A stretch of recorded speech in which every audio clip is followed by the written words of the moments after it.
All right, so I have the deal analysis tool up here that I want to go through with you all. And thanks for liking or sharing our page on any of the social media websites that you decided to choose to share it on to get access to this great content. And I want to show you how to use this tool in this video. And if you see here, I've got it in a zoomed out perspective where you see a number of different things that we're going to have. On the right hand side, pretty much everything with those green little triangles in it are areas where it automatically calculates for you, so you don't want to touch that information. What I have on the left hand side of those green triangles is all the information that you need to plug in, and then just to the right of those green triangles, just points and interest based on the lendings options that you have. I've plugged in there default of 2 points and 12% interest for the financing, but you know, if you're using a hard money lender, it might be 5 points and 15% interest. So you need to change that per the financing that you're going to use, and we'll talk about that as I go through it.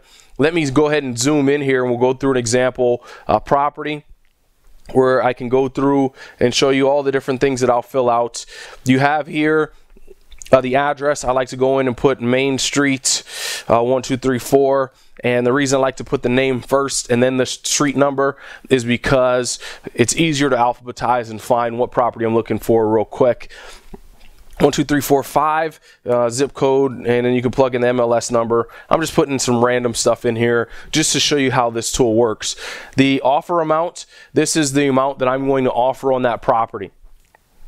So right now we don't know what that is, but I usually will put what I'm going to offer on that property. And then this section E here where it says offer, I usually put yes or no. Have I made an offer on the property? Yes or no. And if I haven't, I know I need to make an offer on that property and get everything put together. You have here different things that tell you whether the property is listed actively. You can put pending in here, and it'll put yellow color. You can put sold in here or go red. So it'll color code the stuff. We'll just say it's active for this particular line, and I like to do it one by one on each line. The asking price on this deal, on this flip property, is $90,000.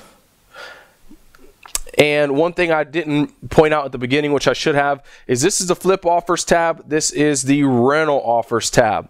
Okay, this is a flip offers tab, and this is a rental offers tab, and you can analyze your deals based on both of those. So it's really cool. Like I told you before in the video that you watched, I told you I'd give you both of these. So the next one is the value, and the value of the property, or after repair value of the property once it's fixed up.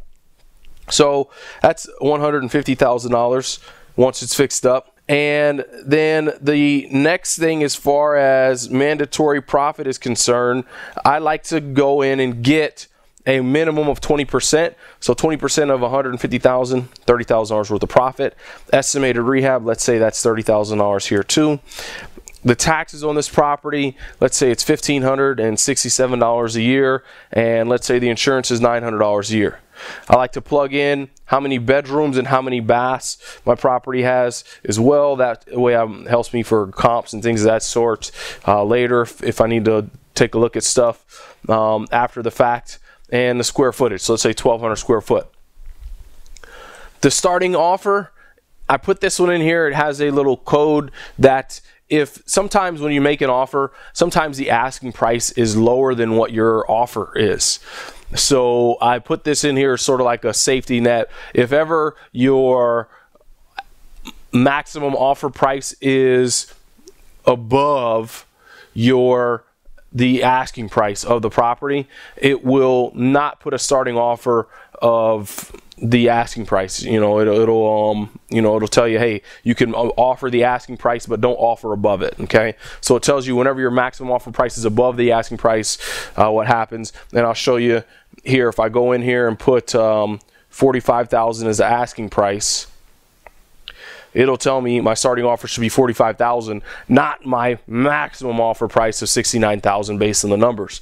So just a little safety net there, just to make sure you don't accidentally overbid by $20,000. If you did do that, you'd still be okay. And they'd probably ask you, are you sure you want to offer that? They're only asking $45,000. But something I put in there, maximum offer price This is the maximum that you can offer on the property, and it automatically calculates all this stuff.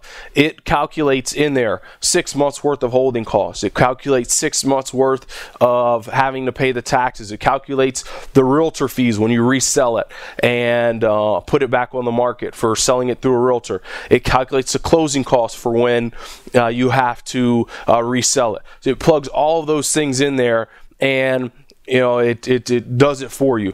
I didn't have you insert all of that information because it's like, okay, you can figure it out yourself, or you can let this tool figure it out for you. So again, I told you I want to try to make your life easier on the video that you watch to get yourself access to this and just have it do it for you. I also have another tab, 80% of asking price. Just let me know, hey, 80% of what the asking price is. I heard you know, some numbers thrown around as far as HUD is concerned. They typically will accept offers anywhere 81% of their asking price, and it really depends on the market. But you know, the 80% of asking price just lets me know where my offer is comparative to the asking price, because in some markets where it's more competitive, some of my realtors will tell me, hey, you know, in this marketplace, if you're not offering 80% asking price, the bank's not taking it into consideration. Just things that I put in there. The maximum offer price to asking price, my maximum offer price percentage is 77% of what they're asking. So not that bad of an offer, not a lowball offer if I just decided to offer $69,367. And the equity in the deal, this is just the amount of equity on the property based on what we're looking to get into it, or spread. It just takes the value and it subtracts the asking price, and that's the potential spread on the deal right now. So not technically equity, but just the spread, and then the percentage asking price to the after repair value. They're asking 60% of the actual after repair value.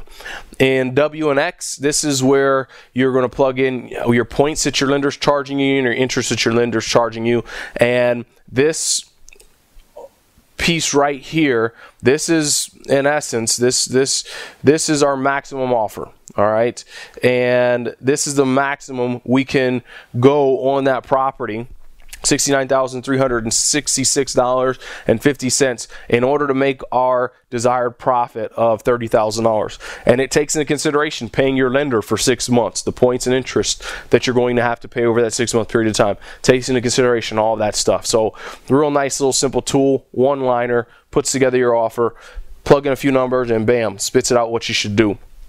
And it goes up to about 100 of these, so all of this is already done for you, and you can just save it to your desktop. Just below this video that you're watching now, there's a download section. You can save this spreadsheet to your desktop. And let's go through a rental property.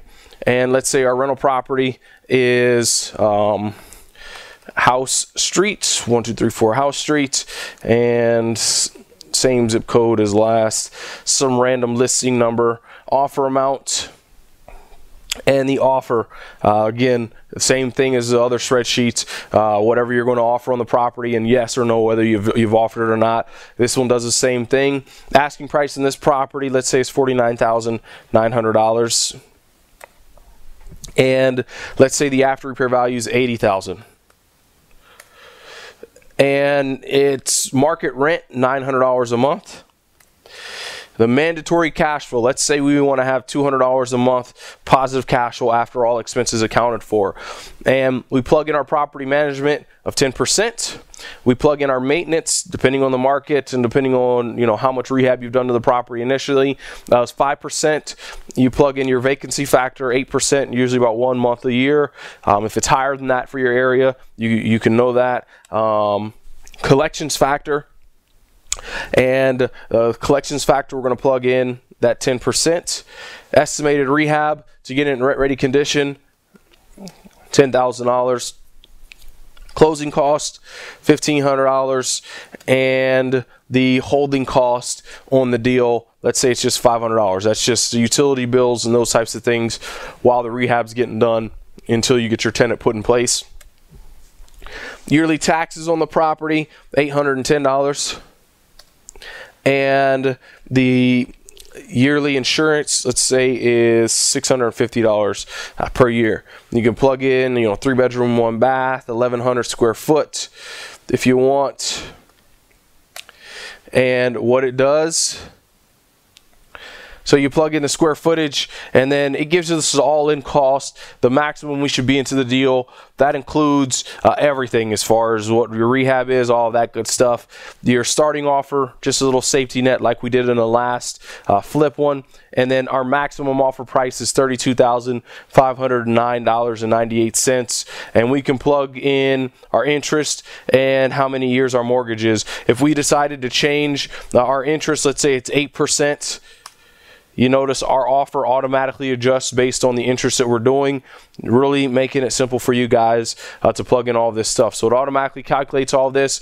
Maximum we can offer is $32,509.98, and that will get us a cash flow of $200 a month after taking into consideration all closing costs, holding costs, rehab, maintenance, vacancy factors, collections factors, taxes, insurance, all of that jazz. So great little resource as far as tools concerned. Now, one of the questions I often get is, what should I offer if my maximum offer is $32,509.98 and they're asking $49,900? What should you offer? It's really dependent on the marketplace. If there's a ton of competition, you might just start out at your maximum offer, because you know that there's going to be multiple offers on the property, and if you're the highest bidder, great. If you're not, that means somebody's willing to take less cash flow than you are, and wish them all the best. If you're in a market where there's not a lot of competition, not a lot of people looking at this property, or let's say it's a for sale by owner, and they're asking $49,000, you can go in and lowball them because there's no competition, and then work your way up. Go in at $25,000. $25,000 in work. Well, what's the best you can do as far as coming down on your price, and you just ask them. So some real cool little techniques and tools for you all to use. Hope you enjoy it, and just download it for just below there. And thanks again for liking us and sharing us on those social media websites. And until next time, this is G Money, your real estate coach, signing off. And if you haven't liked us on Facebook, go ahead and do that. Facebook.com/Quick Cash Real Estate. And also, if you haven't subscribed to our channel, go ahead and do that, along with getting on our mailing list on any of our websites that you've seen on some of these videos. Check us out on our websites. Look forward to seeing you all next time. Take care.